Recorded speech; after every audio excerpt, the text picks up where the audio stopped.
Record this. Okay, would you mind taking it off the screen share, please, Rabbi Freedman? Oh, okay. There you go. Thank you. Thank you so much. Okay, got a few more people coming in now. Okay, welcome. It's Jewish Mean Time, which means we're about to start. You know my name. Look up the number.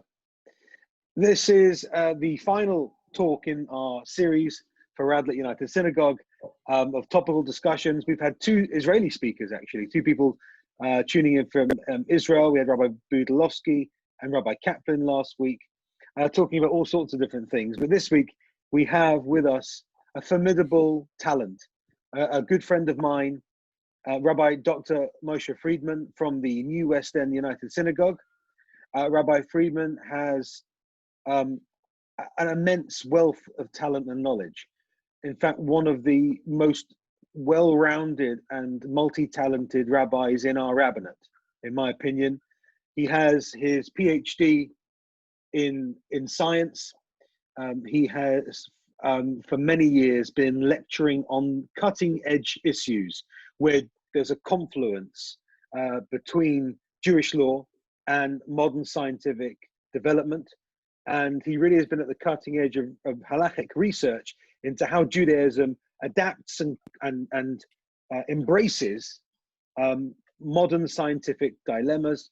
And therefore, it is an amazing opportunity for our community to benefit from the well springs of the mind of Rabbi Freedman. We are stuck in the middle of this pandemic. I thought that it would be great to hear from Rabbi Freedman, particularly when he offered to speak about vaccination in Jewish law. Today, we've had the news, the breakthrough news of a second viable vaccine in the fight against COVID-19. And this one's called Moderna. Again, I think emanating from the United States. That is in addition to the vaccine we heard about a couple of weeks ago, which is Pfizer. And therefore we have now a 95% effective vaccine, according to the news reports today. So this is really a topic of immense current importance and topical flavor, as opposed to tropical flavor. And just admitting a few more people into the room. So therefore, it is an amazing time to be able to benefit from Rabbi Freedman's experience, his wisdom, and his unique combination of halachic Jewish law knowledge, as well as his insights and adept encyclopedic abilities in terms of science and when the two meet. So tonight's talk is entitled Vaccination in Jewish Law. And I am now going to hand over to our guest speaker, Rabbi Dr. Moshe Freedman. Over to you. Wow, how do you follow that? Thank you so much. I'm going to share my screen, so hopefully this will bring up the presentation. Thank you so much, Rabbi Hughes. It's a great pleasure to share these thoughts with you. And I didn't realize quite how topical this would be when I sort of proposed this subject. So I hope you'll bear with me, because I'm going to take you through a whistle-stop tour of a variety of different subjects related to vaccination, which are going to effectively touch the surface of each subject that we're looking at.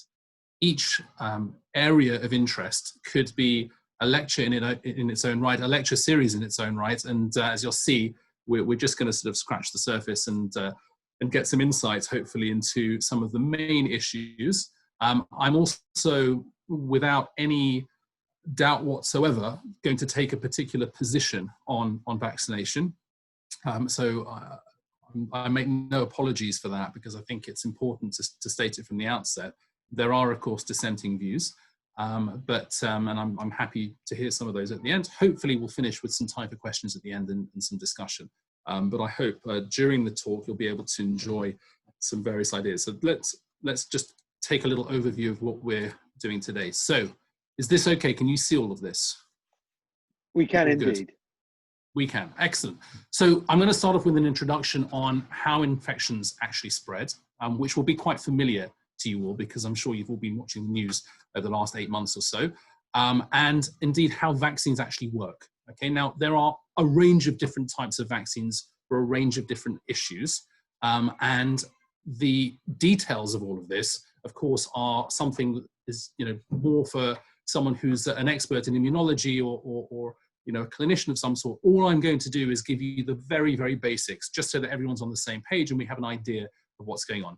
I'm then going to talk about the history of vaccines. The reason I'm going to do that is because the Jewish response to the challenge of vaccination goes back many hundreds of years. So we should really look at the history of where vaccines have come from and how they relate to Jewish literature. Look at some of the contemporary issues that we have, both Jewish and non-Jewish. So, for example, the imperative to remove danger and protect life, what's called Dina de Malchus Adina, which is about following the laws of the land. What goes into a vaccine, that the ingredients in a vaccine, would we be allowed to accept all of the ingredients in a vaccine? And also other issues of faith. Maybe I should just rely on God saving me and not worry about having to protect myself with vaccinations. And then some of the sort of broader ethical issues, which I think many people are concerned about. The concept of herd immunity, the anti-vax movement, which is a movement which has been going on actually for significantly longer than we think, and the concept of compulsory encouraged vaccination, which actually takes place in some countries today. And then we'll draw some conclusions from all of that. So without further ado, let's have a look at how do infections spread. Okay, apologies, some of the slides are a little bit gross. Just warning you in advance. Okay, so if you're eating your dinner, I apologize in advance. Here we go. Now, you're probably familiar with these kinds of images.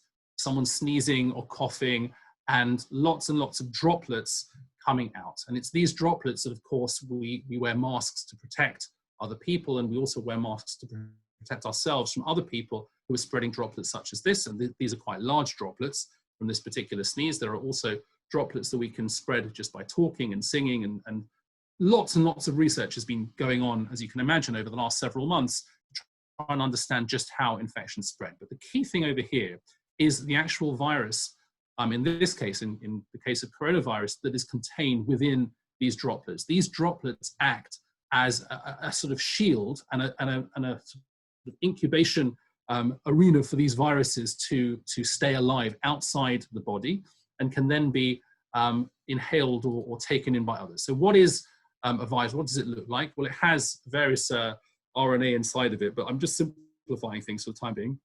Okay, you have the body of the virus, which inside contains the RNA.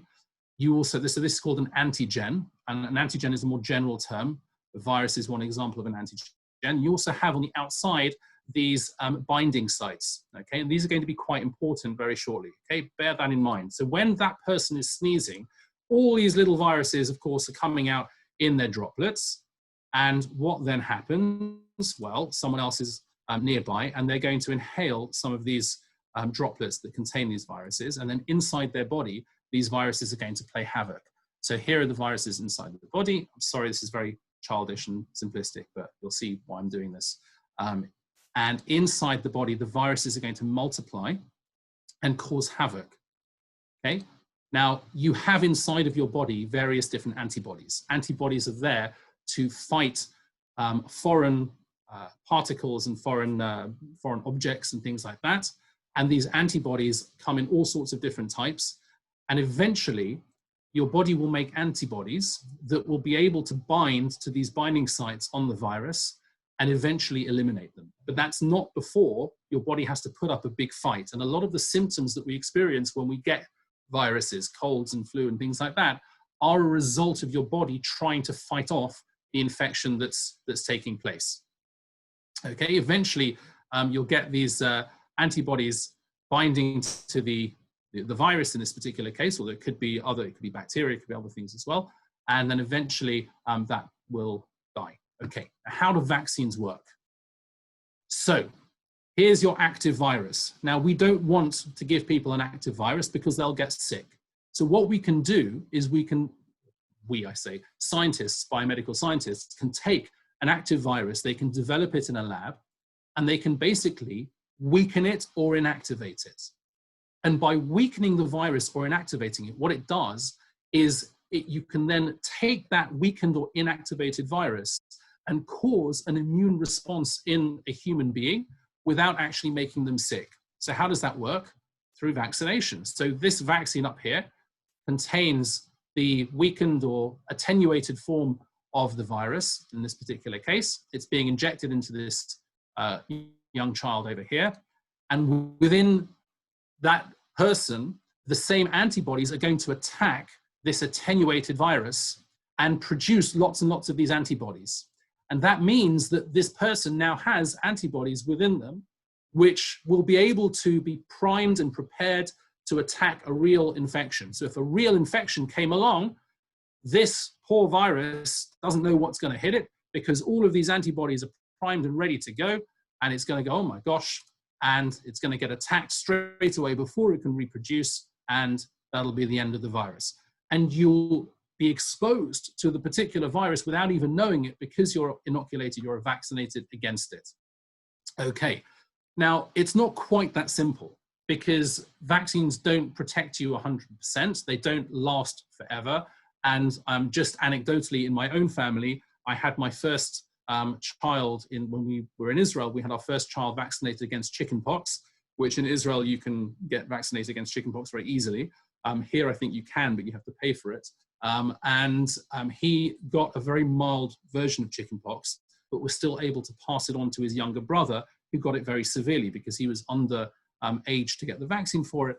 And so you can see how, although vaccines can certainly help, they don't necessarily solve all of our problems. And this is where a lot of the work that's going on into looking at the efficacy of the current vaccines for COVID-19 comes in. Okay, that is a whistle-stop tour of how vaccines work and immunology, and that's about all I know about it, so don't ask me any more questions. Right, what about the history of vaccinations? Because this really is fascinating, and I'm sure you will know this, but I'm going to share it with you, partly because I'm excited about it, and partly because there may be people who don't know. So here it goes. Okay, this is an electron micrograph of smallpox.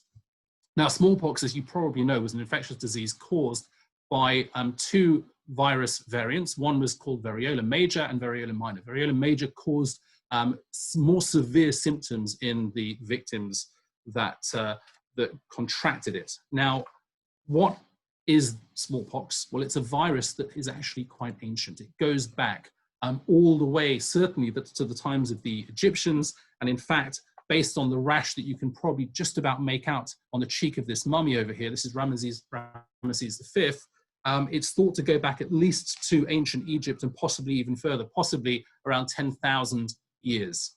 And of course, smallpox is passed from human to human, and therefore there has been a sort of an unbroken chain of transmission of smallpox up until very recently. Okay, this is what would happen. Again, apologies if this is a little graphic. We have descriptions of smallpox or things that resemble smallpox from China in the 4th century CE, written descriptions also in India in the 7th century, and Asia Minor in the 10th century. So it goes back a long way. It was very, very widespread. And you can see how, from this map, it's not very clear exactly the writing, but let's just concentrate on the blue lines for a moment. You can see from this map that it likely started in these sort of farming communities in North Africa and spread along various trade routes across the world, across Africa, across the Atlantic, and across Europe, and all over the world. Now, smallpox was devastating, and we don't remember it. Maybe some people do remember it, but we don't remember it in this generation because it's been eradicated. Now, the first way that that people tried to eradicate smallpox, remember this is going back hundreds and hundreds of years, was by something called variolation. Now, if you look at this little device over here, it's a not very clear picture, but you can just see this is quite pointed and it has a sort of groove in it over here. This device was used for variolation. Variolation, from the word variola, which is the name of the virus of smallpox, was effectively a way of taking some of the pus from the pox on a victim of smallpox and injecting it or scratching the skin of a healthy person and putting some of the pus which contained the virus inside a healthy person. And believe it or not, this actually was effective in many ways of at least giving people a more milder form of the virus because it was being introduced in a way that wasn't normal. It wasn't being inhaled, it was being put under the skin. And as a result, the body's reaction to the introduction of the smallpox virus in this way was to fight it locally and then produce antibodies, which would then protect that individual from actually contracting smallpox naturally. Now, this was carried out for many, many years. In fact, a little known fact, or maybe you know it because you're all smart people, but have you ever wondered why the barbershops have these sort of these red and white bars outside of them? Why was this important? Why was this the sign for a barbershop? Okay, some of them now have blue and red and white as well. I think that's a modern invention. It represents blood and bandages. So the barbershops were places where the barber would have certain skills in surgery. And in fact, they would train as surgeons because they had all of the kind of the various tools that they needed to do surgery, or very primitive surgery. For example, you have bloodletting tools over here from a barber surgeon. They also did variolation as well. And very often these barber surgeons would go from town to town and sort of variolate lots of people all at once, and probably get paid very handsomely for it. The bar itself was actually something that patients, unfortunately, would hold on to in order to kind of support themselves as they were having this surgery carried out. And they would perform all sorts of surgeries. They would perform amputations and who knows what. Okay, up till now, this is all a fascinating history lesson. I'm going to introduce a little bit of Judaism. Okay, fast forward to the time of the chief rabbi, David Tevelashif. Okay, now, David Tevelashif, this is around the 1700s, the end of the 1700s. This document that you see on the left is the first bookplate of a book, a small book that was published by Rabbi Avram ben Shlomo Hamburger, who was actually a scholar and a colleague of Chief Rabbi Schiff in the Hambro Synagogue. Now, this pamphlet, which is called Ale Trufa, details the tragic loss of Rabbi Hamburger's two sons to smallpox, and is a kind of treatise on pleading with rabbis across the country and across the world to allow for variolation to take place in order to save lives. Now, within this document, he acknowledges that actually the number of people who were variolated that would die was quite high. About 1 in 1,000 people would contract smallpox and die from variolation. However, if you think about it, that's not bad odds, given that the smallpox virus was rife across the world. And Rabbi Hamburger wrote this document and was pleading for this at a time when it was very controversial. Variolation was very controversial because here is George III. On the right is his son, Prince Octavius, which you may be able to work out was his 8th son, who died tragically in 1783 from the process of variolation. So the concept of variolation was very controversial at the time, and yet rabbis were already telling people that this was significantly better than allowing yourself to simply contract smallpox and hope for the best. At the same time, there was a great rabbi called Rabbi Yisrael Lifshitz. Right? Now, he's going to become very, very important very shortly. Okay, he's going to tell us some very important information about variolation. And we're going to read this in the text itself, because Rabbi Lifshitz, who you can see died in 1860, so he was active during the time of variolation. And we'll get to what happened after variolation very shortly. But he's actually written a commentary, 2 commentaries on the Mishnah, called the Tiferes Yisrael. And in the Tiferes Yisrael, he says something unbelievable. Let's read it together. He says, this is obviously in the middle of a paragraph, so I'm going to, it's talking about various dangerous diseases and situations that the person can be put in. He says as follows: from this, seems to me that permission is given to inoculate against smallpox, even though 1 in 1,000 people die from the inoculation. Nevertheless, if one contracts smallpox naturally, the dangers are far greater. There is clear proof from the words of the Torah, which is Rabbi Yaakov ben Asher, on Choshen Mishpat, in the name of the Talmud Yerushalmi and Truma, that one is obligated to put themselves in a situation of potential but not definitive danger in order to save the life of another person from certain danger. For example, someone who sees another person drowning in a river where it is uncertain that he will drown if he does not save him, and it's impossible that help will come from anywhere else, if he can save this other person, he has an obligation to put himself in a situation of potential danger. If that's the case, then all the more so he is permitted to save himself from entering into a situation of potential danger. So what the Tiferes Yisrael is saying is a logical argument as follows.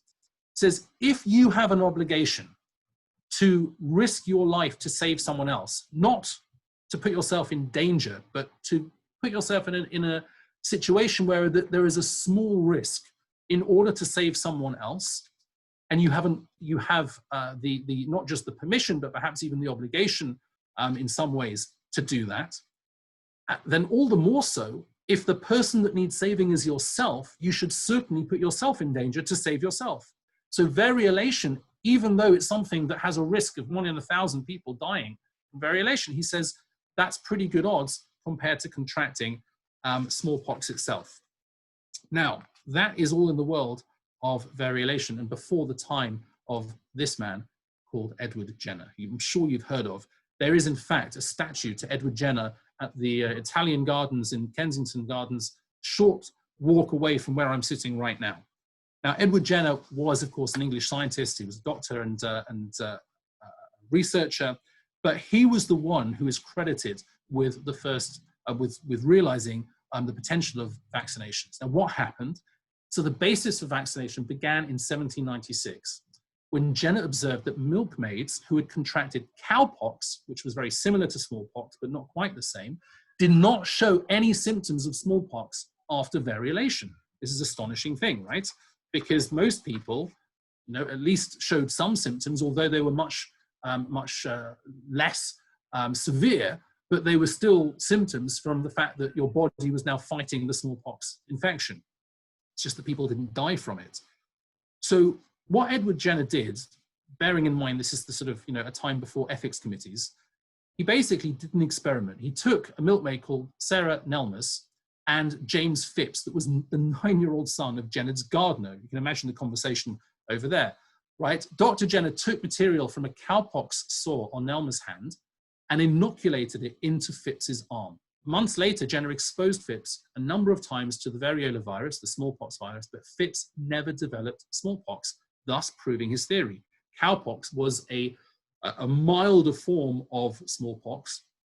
And if you think back to what we said before, right at the beginning, of how viruses attack the body and how the body responds with these chemicals that can attach and bind and fight off infection, right? Your immune response. So what he clearly realized without knowing what was going on inside was that cowpox was causing an immune response that would then be protective against smallpox. Okay? So this is a painting of Edward Jenner performing the first vaccination on this poor chap, James Phipps. Now, he then published this finding in a paper. And if you look at the date at the bottom, it's 1801. So the turn of the 19th century. Most of his work, of course, was done after this, and he did lots more experiments in order to be able to publish this paper, and proposed that this method would actually spell the annihilation of this dreadful disease of smallpox. Not everyone, however, was very happy with the idea. This is a very famous cartoon from the time of Edward Jenner, the cowpox, it says. If you look carefully, it's called the cowpox, or the wonderful effects of the new inoculation. This was by the Anti-Vaccine Society in 1802, just 1 year after he published his work. So anti-vaxxers have been around for a very long time. It was drawn by British satirist James Gilray. It caricatures a scene at the smallpox and inoculation hospital at St. Pancras, showing cowpox vaccine being administered to frightened young women and cows emerging from various parts of their body. Right? If you look carefully, you'll see at the top something very fascinating. If you look at this picture, you'll see the Israelites worshipping the golden calf right at the top of the picture. Right? They've all gone cow mad. There are cows coming out of their noses and out of their mouths and all sorts of things. Okay, let's go back to our primary source, the Tiferes Yisrael. What does the Tiferes Yisrael say, learning that Edward Jenner has managed to find a safer way of protecting people against smallpox? Unbelievable. He says, we've established that Gentiles have a share in the world to come, and see that even without the holy voice of the rabbis, may their memory be blessed, who told us so, we would know this thing from the perspective of the intellect, For surely the Lord is just in all his ways and kind in all of his deeds. And we see how many of their pious ones, besides that they recognize the author of creation and believe that the Holy Torah is divine, do kindnesses even to the Israelites. And some of them did great good to all those that come to the world, like the pious Edward Jenner, who invented the vaccine for smallpox, through which many myriads of people have been saved from disease, death, and defects. And he also brings in Francis Drake, who brought the potato from Europe, and Johannes Gutenberg, who invented the printing press. And he has a whole list as well that goes on, talking about righteous Gentiles. And the Tiferes Yisrael, of course, is correct, because if you look at the data that we have, if you can see this graph, I hope you can see it clearly enough, we have data from Sweden going back all the way to the end of the 1700s. And you can see these peaks here represent outbreaks in smallpox taking place in Sweden. Now, here where we've got data from other countries as well, you can also see outbreaks taking place. But the vaccine, right, Edward Jenner's vaccine comes in just around the turn of the 19th century in 1800. 1801, his paper was written. And you can suddenly see a flattening of this curve where you don't get these large outbreaks taking place, right? And even though outbreaks do take place in other countries, such as the Netherlands and in Austria, those all flatten out by the end of the 1800s, right? And if we go forward a little further, right, this is from 1920. This is the world reported smallpox cases, according to the World Health Organization, reported in 2011. By 1980, smallpox has been annihilated. It has been totally eliminated from the world because of various vaccination programs that took place across the world. Here is, for example, a picture of school children in the 1960s. And there were various eradication programs taking place all across the world. However, before these eradication programs took place, more than 500,000 people died every year from smallpox, right? But in country after country, vaccination and isolation programs lowered these rates of infection, and the numbers dwindled to almost nothing. And here you see, this is one of the last victims of smallpox. This is 3-year-old Rahimu Banu from Bangladesh. She was the last person recorded of being infected with naturally occurring variola major, which is the more severe form, in 1975. You'll be pleased to know that she lived, and she actually went on to have a family, although her village unfortunately shunned her because she'd contracted smallpox, and they didn't like that very much. That was the last case of major smallpox. 1977 was the last of variola minor, and then there was an isolated outbreak, tragically, in Birmingham Medical School in 1978, which you can read about. It's a very famous case where it seems that smallpox escaped from a research facility, but that really was the last case ever recorded. And up till now, there appears to have been pretty much nothing on the radar whatsoever. Okay, now that's a potted history of vaccinations, particularly looking at smallpox. There are, of course, many other diseases that have been either pretty much wiped out or wiped out completely through vaccination programs. We're not going to touch on those. The reason that smallpox is particularly interesting is because of the rabbinic commentary at the time, which I thought was fascinating. So let's look at some of the contemporary issues for today. Okay. From a Jewish perspective, the imperative to remove danger and protect life. Now, each one of the subjects we're going to go into is, again, a subject in its own right, which really needs significantly more time. But we're going to touch the surface of each one just to get an idea of what's going on. Okay, so the Torah tells us, "Rak yisham elecha ushmor nafshecha ma'od pen tishkach es hadvarim asher ra'u einecha fen yasuru milvavocha kol yemei chayecha v'hudatam levanecha v'livnei vanecha." But beware and watch yourself very well, lest you forget the things your eyes saw, and lest the things depart from your heart all the days of your life, and you shall make them known to your children and to your children's children. Now, this, on the face of it, is talking about not forgetting the experience of Ma'amad HaSinai, of standing at Mount Sinai and the revelation. However, the commentaries pick up two elements of this. Rak hisham elecha ushmor nafshecha. So what's the double use of this word hisham? The verb shin mem resh, the root, means to guard or to watch. Okay. So the Kli Yakar says when it says, but beware and watch yourself very well, lest you forget, beware and watch yourself means looking after your body, and doesn't mention the word very as it does when guarding your soul, which requires a person to take extra care, which is why it says that one should guard their soul very well. If we go back, right, to here, you'll see it says, Rak hishomer lecha ushmor nafshecha ma'od. Ma'od means very much.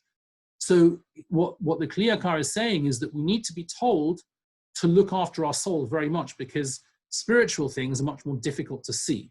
Okay, it's much easier and much more logical to sort of protect your body. There's an inherent urge, an impulse to protect your own life and protect the lives of others that are close to you. But when it comes to spiritual things, you need to be told ma'od, to make even more sure that you look after yourself in the spiritual world. However, the point that the Kli Yakar is making is very important. Rak hishomer lecha is an imperative in the Torah to look after ourselves. And from this flows a whole world of delights in terms of halacha when it comes to how much we should look after ourselves, how much we should take care of our bodies, that our bodies are entrusted to us by God, that our bodies are not simply ours to do what we want with them. We have to look after them. We have to protect ourselves and those around us. The Be'er HaGoyla in Choshen Mishpat says, it appears to me that the Torah warned us to guard ourselves from harm because Hashem created the universe in loving kindness for the benefit of those whom he created. They should recognize his greatness and serve him by keeping his mitzvot and his Torah. One endangers himself. It is as if he disdains his creator's wish and neither wants to serve him nor receive his rewards. There is no greater blasphemous disdain than this. And similarly, the Sefer Hasidim says one should not put a stumbling block in front of the blind. Someone who's suffering from an infectious dermatological disease should not bathe in the same bathhouse with others unless they inform them. For it states, you shall love your fellow human as yourself. Don't stand idly by the blood of your fellow, right? This is a primary source, a classic source for all of the social distancing that we have to do, all of the laws that the government gives us in order to protect ourselves and protect others from potentially infecting one another. Although he's talking about some infectious dermatological issue, of course, it can apply to any issue that we have, any potential infectious disease. And when it comes to the government, we have a very clear guideline in halakha as to governmental laws. Okay, you'll probably have heard of the idea of Dina de Malchus Dina. Okay, Dina de Malchus Dina means the law of the land is our law. Okay. Now that means that if the government tell us to do something, we have a halachic imperative to follow their advice, provided that it's fair and that the government is elected democratically and that it's not passing laws against one particular group, such as Jews. In this particular arena, Rav Hershel Schachter, who is a Rav in YU, argues that when the government mandates vaccination, the principle of Din Malchus Adina obligates it. All the more so when it comes to social distancing laws and the various laws that we have to keep. He says if a democratic government ultimately legislates that a COVID-19 vaccine is safe for the general public or specific populations, people must comply with this ruling. Jews who refuse to abide by government-mandated vaccination endanger all of society and cause Chilul Hashem. Right? He cites the recent measles outbreak in Hasidic communities in the United States with low vaccination rates, and the subsequent public disgust with ultra-Orthodox Jews illustrate the potential for desecrating God's name when Jews define normative practice and legal requirements. Now, just to pause there for a moment, nobody is suggesting at this stage, and I don't think they ever will, certainly in this country, that a COVID-19 vaccine would be compulsory. Nobody's suggesting it because ethically there are issues with making something like that compulsory. There are countries that have tried compulsory vaccination programs. If I'm not mistaken, Australia is one of those countries. And the way that it works is that you can't literally criminalize people who don't receive a vaccine, but you can certainly make life more difficult. Schools, for example, can be allowed to reject students who have not had childhood vaccinations, and various other institutions can require evidence that people have been vaccinated. And it could very well be that there will be countries out there that will require some kind of passport or certificate to say that a person has been vaccinated against COVID-19 and therefore will be allowed to be to be admitted into a particular institution. Okay, these kinds of conversations are taking place in government advisory groups, not a million miles away from here.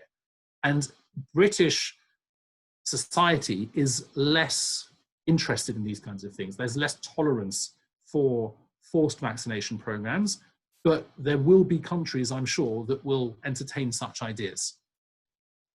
Okay, if that's the case, then we probably should know what's actually in a vaccine, what goes into it. We know that the attenuated virus goes in there and it causes this immune response.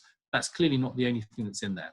So there are two parts of the vaccine that I'm going to talk about that are ethically questionable, either from a question of basic ethics or from a Jewish perspective.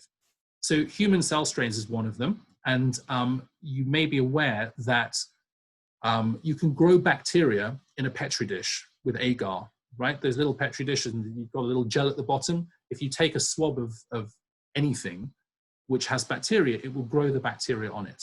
You can't do that with a virus. Viruses are very unstable outside the human body, which is why, excuse the sort of term of phrase, they need phlegm, they need saliva to be transmitted from one person to another. Okay, outside of that, viruses become very unstable and can't exist, can't survive. So in order to grow viruses, to be able to take those viruses and then attenuate them or make them safe to put into a vaccine, you have to grow them in human cells. And the best human cells for doing this are cells taken from aborted fetuses. Okay, now the cell line that's used was actually started in the 1960s by taking lung cells from 2 aborted fetuses, and they were aborted legally, and the mothers agreed to the abortion at the time. So in terms of abortion itself, there were no ethical issues beyond the fact that these were fetuses that had been aborted. Now, from a Jewish perspective, we do not allow abortion except for specific circumstances. However, in the case of these cell lines, and don't quote me on this, but I'm fairly certain, the fetuses were aborted before 40 days. Now, in Jewish law, 40 days of gestation is the cutoff point before which we do not consider the fetus to be a human being as such. It has the potential to be a human being, but it's not yet formed into a human being. And this does have halachic ramifications. Take, for example, the concept of Pidyon Haben. Pidyon Haben is a ceremony that's performed when two, a mother and a father, who are both Ashkenazim, sorry, not both Ashkenazim, who are both Yisraelim, excuse me. So one's not a Levi and not a Kohen. They have a first child that is a baby boy, and that boy was born naturally. So no C-section, no major intervention for that child to be born. The Torah says that that child has to be redeemed through a ceremony called the Pidyon Haben, which is performed by a Kohen and the father has to declare that he wants to, the child, and he has to pay a certain amount of money. It's a very rare ceremony. I'm sure many of you have heard of it. But the problem is that what happens if the mother has already had a miscarriage? Okay? Which happens. Miscarriages happen, are very, very common, particularly at early stages. So if the miscarriage has happened after 40 days, the Pidyon Haben is no longer necessary and cannot take place because there's a bracha, and that bracha would be a bracha levatala. It would be a wasted bracha. If, however, the woman miscarried within 40 days, we do not consider that to have been a viable pregnancy or a pregnancy that kind of counts when we're looking at the status of the child that's then born afterwards. So the child that would be born would be considered the firstborn, even though she'd had a miscarriage, but because it happened within 40 days, that would therefore not be counted. So a cell line that's come from fetuses aborted before 40 days poses a significantly less of a sort of moral question than a fetus aborted by someone later on. And we have issues with abortion, not just for Jews, but for non-Jews as well. So potentially a fetal cell line could be a problem. But in this particular case, it's been unanimously ruled that it wasn't. It was a huge problem for the Catholics. And in fact, there was significant opposition to vaccines that were produced for a variety of different ailments by various Catholic groups. So I'm just looking at my notes over here. 2005, the Vatican Pontifical Academy for Life issued a statement and called the Moral Reflections on Vaccines Prepared from Cells Derived by Aborted Human Fetuses. Now, we're not going to go into what the Catholics say tonight. It's very interesting, but they do have significant problems with this. As Jews, we don't, and we allow the fetal cells to be used to grow the viruses, which are then used to produce the vaccines later down the line. Okay, that was the hard one. The easier one is porcine gelatin. So gelatin derived from pigs is used in some live vaccines as a stabilizer to protect live viruses against the effects of temperature. Remember that I said that viruses are very unstable outside the human body and can, unfortunately, in the case of vaccinations, can actually be attenuated too much if they get too hot, too cold, or whatever. We don't want large temperature differences to affect the efficacy of the vaccine. So the gelatin in the vaccines is very purified, as I've put in the notes over here. They've done tests and they've said that there's no DNA from the pigs can be detected at all. Now, the truth is, if some confectioner made sweets out of porcine gelatin, the Kashrus Authority of the London Beth Din would rule that you wouldn't be able to eat those sweets. So how come we can have porcine gelatin in vaccines? How are we okay with this? Okay, so the answer to the question is as follows. Okay, there was a rabbi called Rabbi Chaim Ozer Grzinski. He was one of many poskim that have ruled on this particular issue, and he ruled in relation to various medications that can be taken on Yom Kippur, that, to put it in very simple terms, in order to violate the laws of kashrut, the thing that you're imbibing has to be food, and you have to do it in the way of eating it. If it's not food, or you're not eating it, then it's not a problem. And there is a continuing fallacy about the use of either biomedical devices or other biomedical things that are derived from pigs or other animals, that we would have a problem with those things. We don't.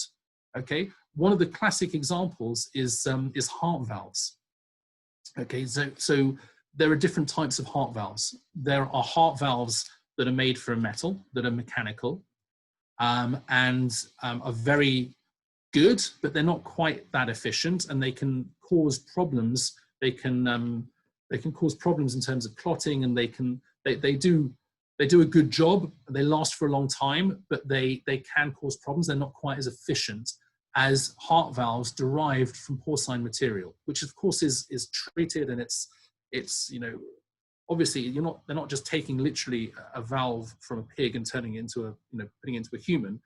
There is a process by which the material for these heart valves is treated and goes through a process, and then it can be used in a human being, and it can be transplanted into a human heart and literally save people's lives, transform people's lives. There is absolutely no halachic issue with it whatsoever. And there is absolutely no halachic issue with porcine gelatin being used in vaccinations, okay? Because you're not eating anything, and the thing itself, the porcine gelatin, is not even of a grade that would be used in any kind of confectionery or any other food stuff. It's something that's used specifically as a stabilizing agent for vaccinations. So far, we've got a very good case for vaccinating. We've got the halachic imperative to protect life and protect the lives of others. We've got the fact that vaccines are kosher. We don't have to worry about, there's no hechsher on the vaccines, because all vaccines are fine. We're not worried about the ethics of using fetal cell lines. We've got halachic literature going back to the 1700s that promote the idea and the use of vaccines as a way of protecting people and saving lives, literally saving lives. So what problem should there be? There shouldn't be any issues at all, surely. Well, obviously it's never that simple. So what problems do we have? Okay, but let's say someone says to, someone comes into Rabbi Hughes's office and says, Rabbi Hughes, I'm a very religious man or woman, and I believe in God, and that God will protect me, right? God will protect me because I have faith. Now, is that a Jewish way? So there is a verse that's often quoted in these particular scenarios called Shomer P'sayim Hashem Deloisi V'li Yehoshia. The Lord protects the simple. When I was poor, he saved me.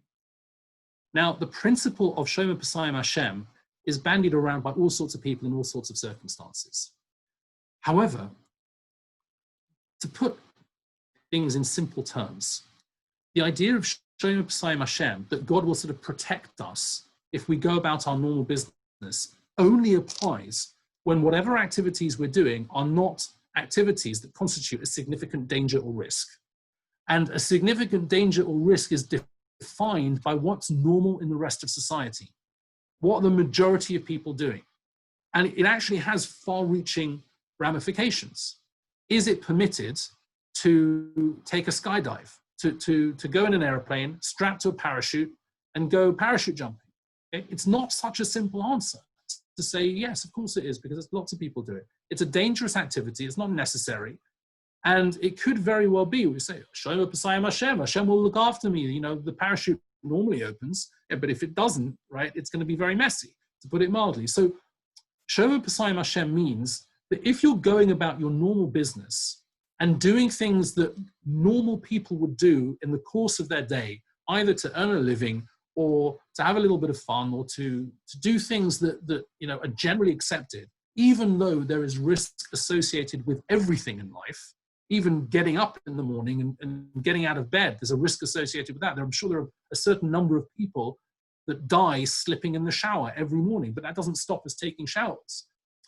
But what it means is that Hashem will look after those people who go through life and accept that there are certain risks that they're willing to take. It doesn't mean that when there are significant risks, particularly when those risks can be mitigated by interventions such as vaccination, that we should be permitted to take those risks, right? Rabbi Bleich, who's also from Yeshiva University, says the principle reflects the notion that the dangers are both remote and also assumed by most people as a matter of course do not rise to the threshold of danger of which halacha takes cognizance. So let's have a quick look at the risks. The risks of contracting smallpox compared to variolation. Right? Remember we said at the beginning, 1 in 1,000 died from variolation, whereas 3 in 10 died from smallpox, contracted naturally. 500 million people died between 1880 and 1980 from smallpox. The world population in 1980 stood at 4.46 billion people. You can do the maths yourself, okay? What are the risks of variolation? Relatively low, even though it's 1 in 1,000, okay? What about the risks of COVID-19? So as of yesterday, 51,766 people died in the UK from COVID-19, right? 1.34 million tested positive, right? Which equates, according to my maths, to 3.9% mortality rate. Now, given the population at the moment stands at around 66.65 million, only 2% of the population, according to that, have tested positive, although the estimation is in fact significantly higher because there are many other people that would have had COVID-19 but simply not been tested for it. So it remains around 5.6%, okay? Now, the risks of dying from vaccination are significantly lower than 1 in 1,000, right? There are vaccination programs taking place all of the time across the world for all sorts of different ailments, and the risks are, you know, 1 in millions upon millions. Okay. What about the fact that the COVID-19 vaccines have only just been produced? It's like they've been rushed through. You know, a year ago, no one had ever heard of coronaviruses. So, well, not nobody, but most people had never heard of coronaviruses, right? Joe Bloggs, or Joe Blogstein, as I like to say, had never heard of them. So what about taking a vaccine that has been barely tested or appears to be very new? So he says, so Rav Herschel Schachter goes on and says that effectively it is not only permissible to do it, but because this is what everyone will be doing, it's going to be the accepted risk across the world that these vaccines are going to be rolled out and used by governments across the world. We can allow ourselves, even though there might be a small risk in certain instances where these vaccines could have a negative effect, delaying vaccination is significantly more risky, because every day that we delay a vaccination program, more and more people are going to die. And that's a risk that's countable and measurable right now. That's a certain risk, whereas the risk of vaccination is significantly lower. Okay, right. He also adds, by the way, the other risks to COVID-19, which is not just people dying, it's people, first of all, getting sick for a significantly long time, okay, what they call long COVID, although that's quite controversial, plus the fact that there are various other auxiliary issues related to coronavirus, such as the economic hardship, unemployment, deterioration of mental health, overburdened healthcare system, and so on and so on. Okay. What are the other ethical issues? Okay, you've probably heard of herd immunity. So there's a very sort of interesting ethical issue with herd immunity, and I'm sure you all get this.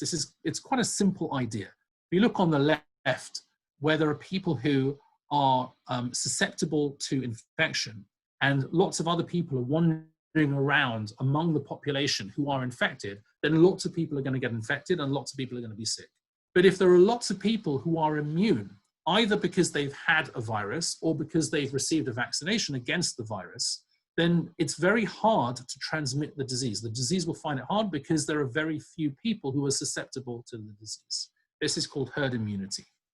However, there's something very important ethically about herd immunity. It relies on people being immune. And you can only become immune either by having the virus, which isn't a very nice thing to put someone through deliberately, or by being vaccinated. So if I choose not to be vaccinated, because I could say to my doctor, well, you don't need to vaccinate me because we've got herd immunity. We've got 95% people are now immune, and therefore, I don't need to be vaccinated because most people are immune, so therefore transmission is going to be almost impossible. The problem with that argument is that my decision not to vaccinate relies on the fact that lots of other people have decided to vaccinate and have at least entered into a very small risk to be vaccinated. And there is a significant ethical issue with that. What about the anti-vaxxer movement? And this is something close to my heart because a lot of these movements are really dangerous. Okay, there's a whole history, and again, I mean, this really requires significantly more time. I just want you to look through some of these images. Okay, note, for instance, that these are children. Okay, my faith is in God, not pharma. If it's mandated, we are not free.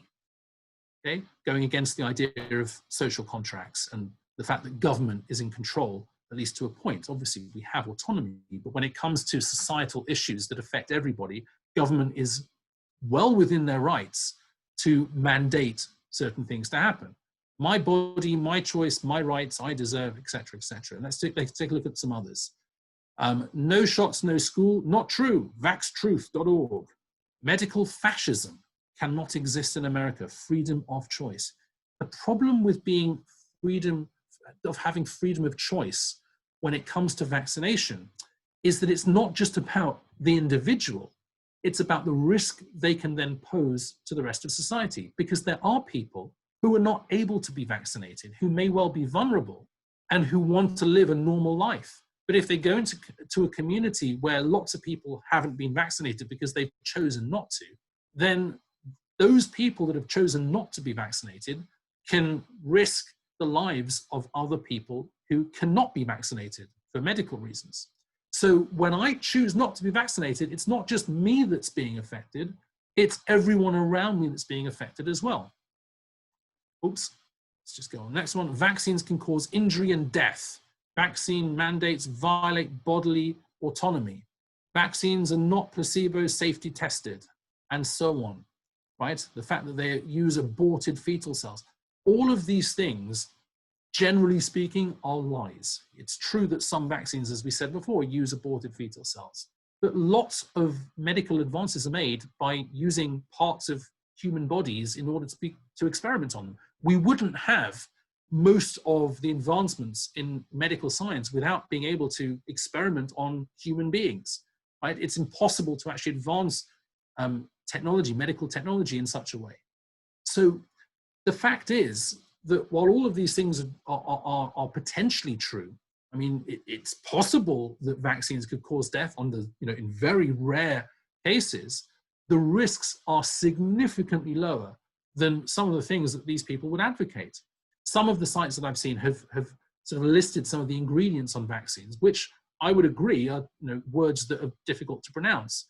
Right? If you look at the packet of sweets that you'll find in a shop, there are chemicals in there with words that are difficult to pronounce. Okay, don't tell these people that almonds are radioactive. Okay, science is very complex, and when you're not educated in science, you can say things that sound like they're very shocking, but actually, if you drill down to the reality, the risks are very, very low comparatively. And there's a big problem in societies across the world, particularly in the Western world, of the public understanding of risk. Okay, another subject for another time, because that's a very difficult hurdle to get over. So should countries put forward the idea of compulsory or encouraged vaccination? Is this, from a Jewish perspective, an ethically sound idea? As I said, it's not very popular, but the Shulchan Aruch actually has a precedent for it, because it says that if you're in a city that there's a lot of plague, there's a lot of disease around, you have an obligation to flee that city. Okay, you have an obligation to look after yourselves. Now, Rav Asher Weiss, citing Zivsei Tzedek on Yerodea, which is one of the commentaries on Yerodea, and Tochas Chaim, writes that the contemporary equivalent of fleeing the city during a pandemic is vaccination. That's your way out. The Ber Hetiv writes that people who do not flee the city during a plague are liable for their own fate. So if that's the case, there is a halachic imperative to protect yourself and protect other people through vaccination. Okay, so in conclusion, what do we take from all of this? Well, as I said to you at the beginning, I make no apologies for coming down on a particular side of the debate, because everything that I've read in the halachic literature comes down very heavily on one side of the debate. There is a little pitch that I'd like you to see, which is this. I actually wrote about it for our Shul magazine. And if you look carefully, you'll see a scientist sitting there looking through a microscope with various people from different faiths around him, kneeling and pleading, please hurry up. And the coronavirus sort of looming at the edge of the cliff, pushing them over. Now, this irked me a little bit, because what it seems to be implying is that our salvation will come from science, okay? And therefore not from religion.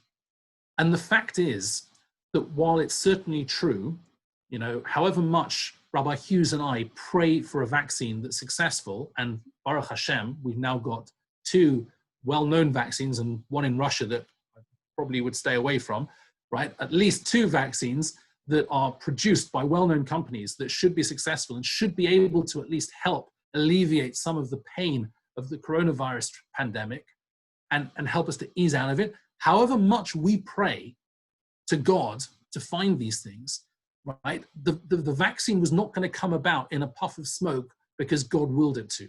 It needed scientists to be able to sit and work in their laboratories to find the solution to this terrible problem. And the Pope was even reported to have prayed for scientists to find a coronavirus vaccine. Does that mean that religion is redundant? That therefore this cartoon, which is really a sort of a cartoon that mocks religion, because at the end of the day, it's not God that's going to be the answer, it's going to be the scientists, right? Is that where we end? We sort of say, okay, well, the Jewish contribution to all of this is that we support scientists and we support the scientific process. Okay, I think there's a little bit more to say on it.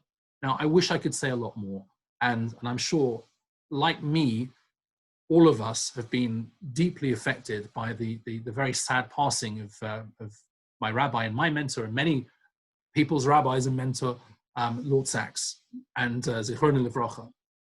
And I'm going to end with a little quote.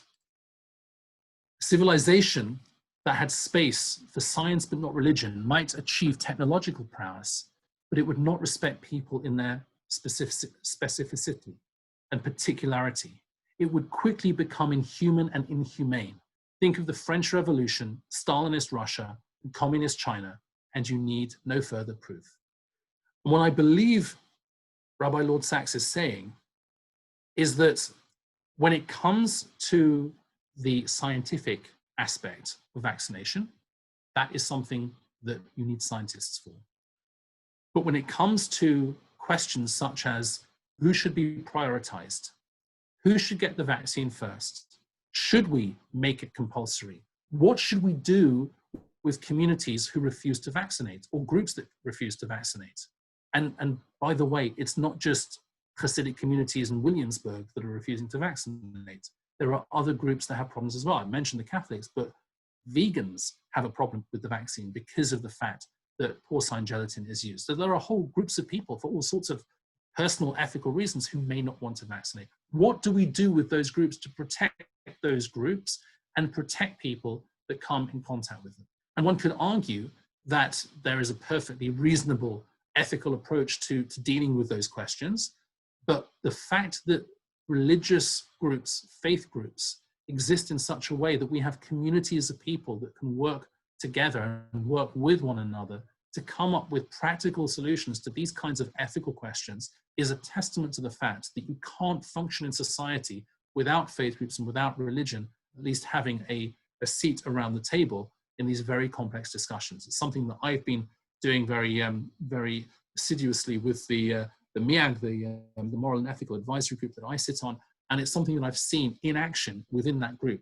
It's a group of people who are working together as scientists and faith leaders and various others as well around that table. So in conclusion, I would like to thank you for listening to me talk for a very long time. I hope that that's given you a broad overview of some of the ethical issues, the Jewish issues, the halachic issues, the hashkafic issues of vaccination, and has given you some food for thought. And I would be happy to take any questions that you have at this stage. Thank you very much indeed, Rabbi Dr. Freedman. Before we take any questions, I'd like to thank you for your time and for your expertise on this subject. It was a fascinating and detailed account, very well organized, a lot of preparation, a lot of work has clearly gone into it. And on behalf of everyone at Radlett Shul, I'd like to thank you for all of that. It was absolutely spellbinding and very enjoyable to listen to, and also a hopeful message and I guess a clarity of ideology as well in terms of our religion and our perspective. I will encourage anyone who is online to ask a question or direct some questions to Rabbi Freedman. Would anyone like Eddie Solomon? Let's okay, Eddie. You're still muted for some reason. I'm not sure why.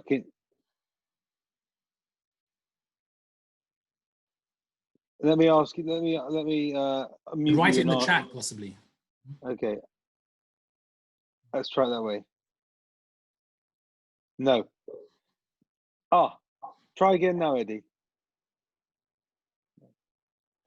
I can't hear you. If you could write it in the chat or maybe send me a text message, I will ask you a question.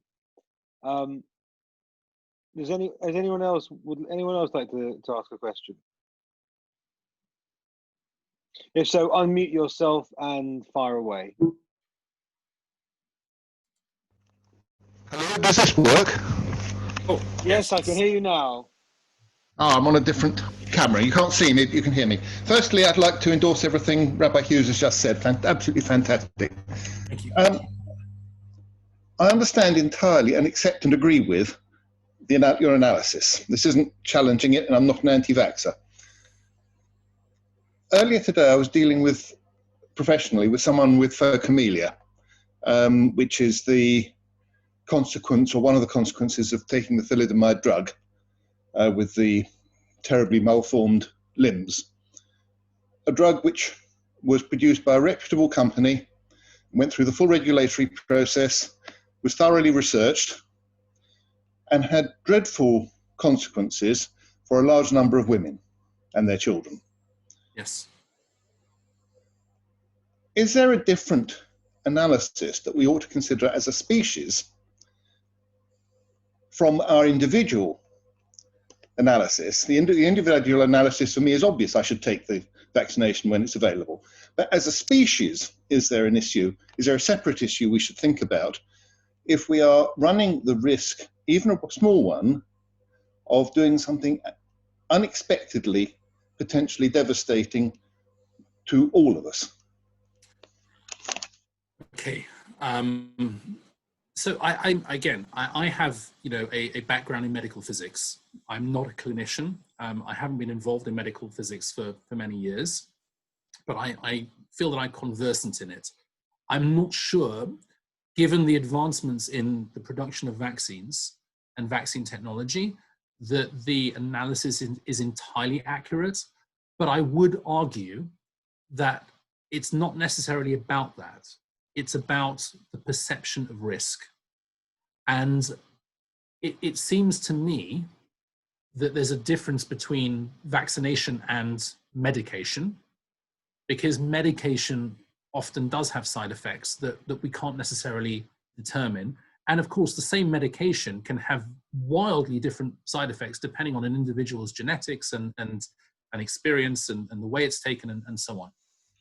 Okay, so I think vaccination is slightly different because the production of vaccines has been going on for a significant amount of time, and again the actual production is incredibly complex, and there are lots of different types of vaccines for lots of different things.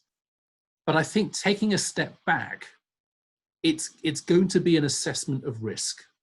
What it comes down to is an assessment of risk, and the problem is that there are some risks that are known and there are some risks that are unknown. Okay, and without wanting to sound too Rumsfeldian about it, there are some risks with vaccinations that are known because we know that there is a tiny risk when it comes to vaccination of side effects.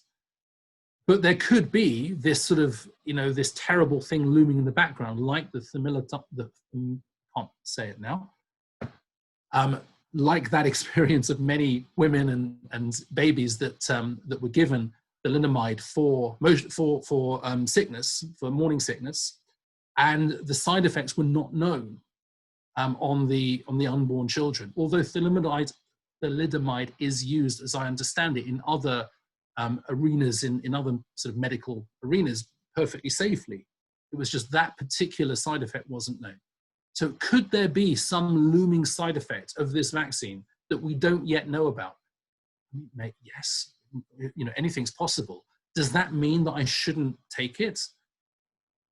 Probably not, no, I don't think it does. If you're asking me from, the cold objective perspective of halakha, I think the answer has to be no. It doesn't mean, because it's an unknown risk. It's not even a perceived risk. It's a potential risk of something that might happen in the future, but we have no evidence for where that risk could come from. Whereas, the risk of going out into the world and during a pandemic where people are dying, at an increasing level, and the evidence is all there for the risks of contracting coronavirus, that is a known risk. And so when you compare a small unknown risk to a known risk, it just becomes a sort of, almost like an issue of mathematics, I think. Okay, so I think, I'm not sure what you mean as a species, as looking at humanity as a whole. Humanity as a whole has been enormously successful in making us healthier and protecting us from disease.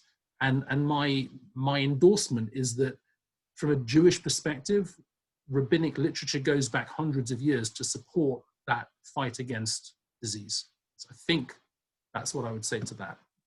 Rabbi, isn't the point about thalidomide that it was given to pregnant women and it affected unborn children in the womb? Yes. And as far as I know, we don't usually give inoculations to women during pregnancy. Oh, I think we do. Do we? The doctor, but I'm pretty sure that during pregnancy is not a reason not to give a vaccine. Then, if there are any medical professionals on the call who can verify it, but I'm pretty sure we do. But I think there's a difference between medicine. Medication is a chemical that you're putting into your body, right? A vaccine, yes, okay, it contains chemicals, but you're putting it into your body in a different way to produce a different response. It works in a very different way. It's there to produce an immune response. But it would be understandable if pregnant women had a higher degree of concern about taking something that was newly into the market. And I can completely understand that. I wouldn't dream of saying to somebody, you must get vaccinated, despite the fact that you're concerned about the potential side effects and what could happen, despite the fact that those concerns might be irrational and might be based on no fact whatsoever. Because at the end of the day, people have to make their own choices with their own bodies. But the point that I've made in the shiur is that your decision is not just your decision. Yeah. Your decision is a decision that's going to affect others, and that you're also depending on other people taking that risk by being vaccinated in order to produce some kind of herd immunity that will allow us to go back to some kind of normality. Did anyone else have any questions? Okay. Richard, did you have one? No. I have one. It was regarding the aborted fetuses. There is a concept in Judaism called mitzvah haba ba'avera, which means a mitzvah may not be efficacious if it is achieved by dint of a violation of Jewish law or a sin. For example, I can't steal a lulav and shake it around on Sukkot for my mitzvah of Arba Minim, because it's ill-gotten gain and I don't get the mitzvah for it. I don't get a divine recognition of the good deed. So, Rabbi Freedman, you spoke about the fact that if it was taken from aborted fetuses that were aborted before 40 days, which is some sort of cutoff juncture, would the Aveira be avoided even within Jewish law as it affects Jews? Or is it that because abortion is, the prohibition against abortion is reserved for Jews, where there may be a different law in Judaism for non-Jews, is that the nafkamina? Is that the practical difference? Or could it even be aborted Jewish fetuses where we wouldn't deem it to be a transgression and achieving a mitzvah through ill-gotten gain? Okay, there's a lot in the question, Rabbi Hughes. Firstly, we believe that non-Jews are forbidden. Let me just sorry, if you could just mute. There's a lot of back. Thank you. No, it's come back. There we go. Thank you. So from a halachic perspective, we have a huge problem with abortion for Jews and for non-Jews.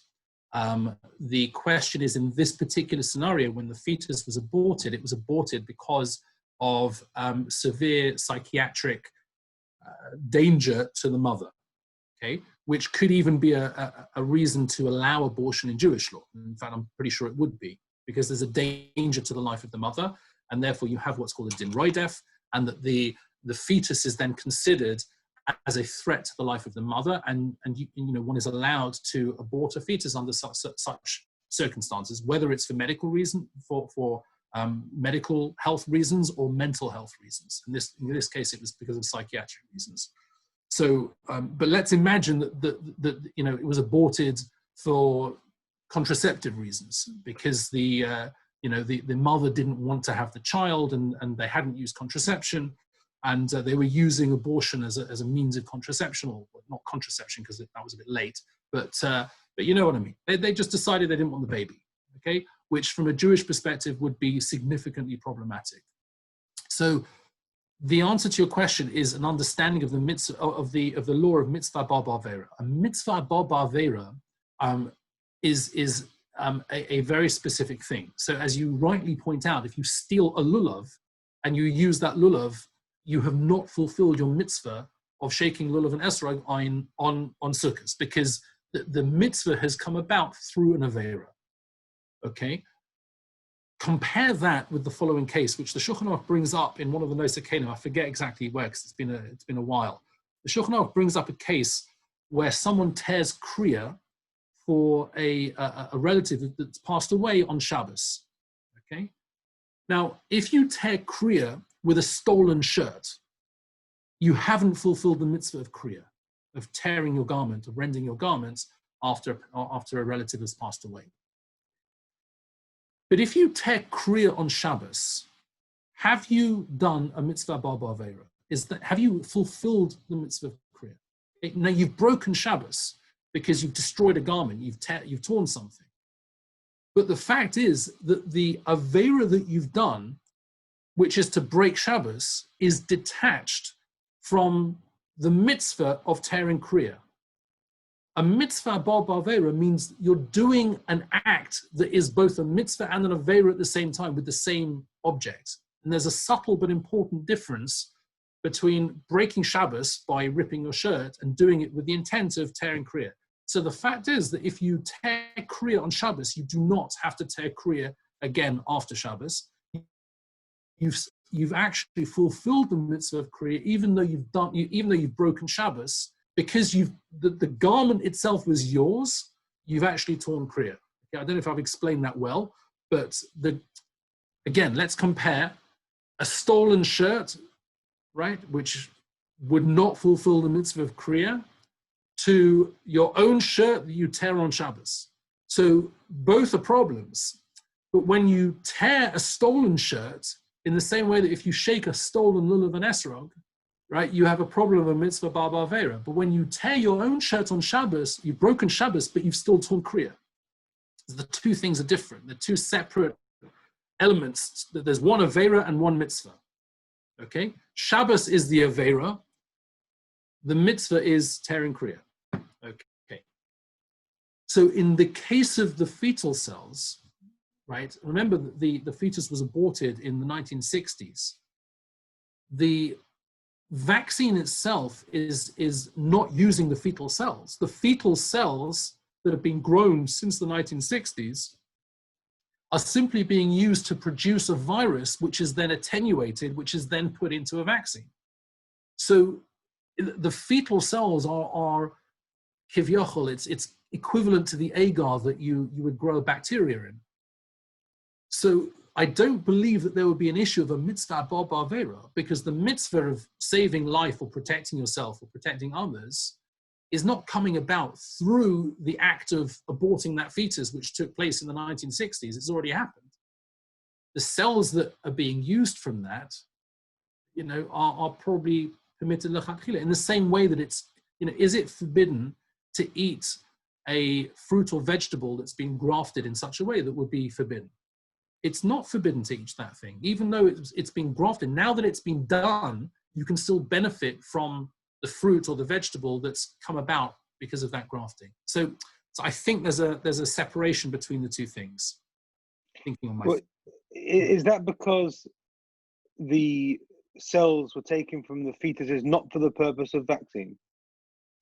No, I think yes. The abortions weren't done in the name of vaccination. No, chas v'shalom. No, absolutely not. All right. So the distinction might be benefiting from someone else's avera and utilizing that for a greater cause is not the same as the same individual or group taking a ride on the transgression to produce something of a mitzvah from that particular act. There's that it was an inadvertent historical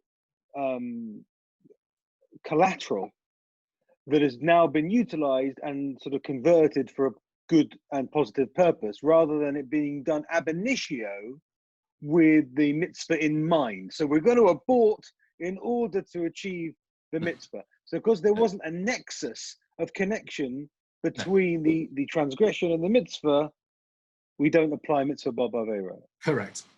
And yeah, very clearly the fetus was aborted because of the psychiatric danger to the mother. And those are the cells used for all subsequent vaccinations.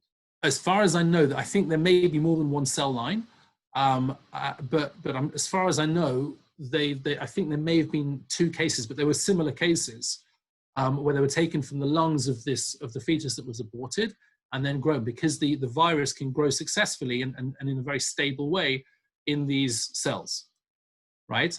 So, and you know, they tried this with animal cells and they tried it with other cells, and this was the most successful way of doing it. Okay, so once you've got, first of all, again, the actual abortion originally in the 1960s could well have fallen within the boundaries of halakha in the first place, right? It could well be that that wasn't an avera at all.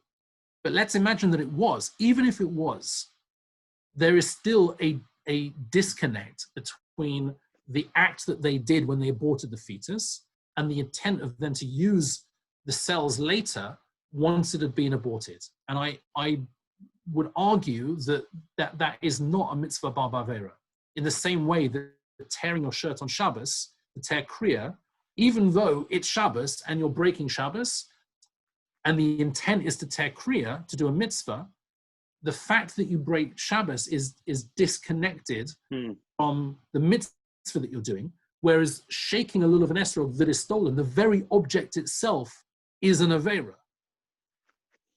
Okay. So the avera here is incidental rather than facilitative. But Correct. the transgression does not facilitate the mitzvah in the same way. It's just ancillary. It's collateral. Yes. It is parallel. Correct. To it. Okay. Thank you very much. Yes. Pleasure. Okay. Thank you for your kind comments as well. I've read this too, and very much enjoyed spending the evening with you and exploring these very complex issues. And please God, we'll have many more evenings together in the future. Thank you very much indeed. Take care. All the best, everyone. Thank you. All the best. Thanks so much. Very much indeed. Thanks a lot. Take care. Good night. Good night.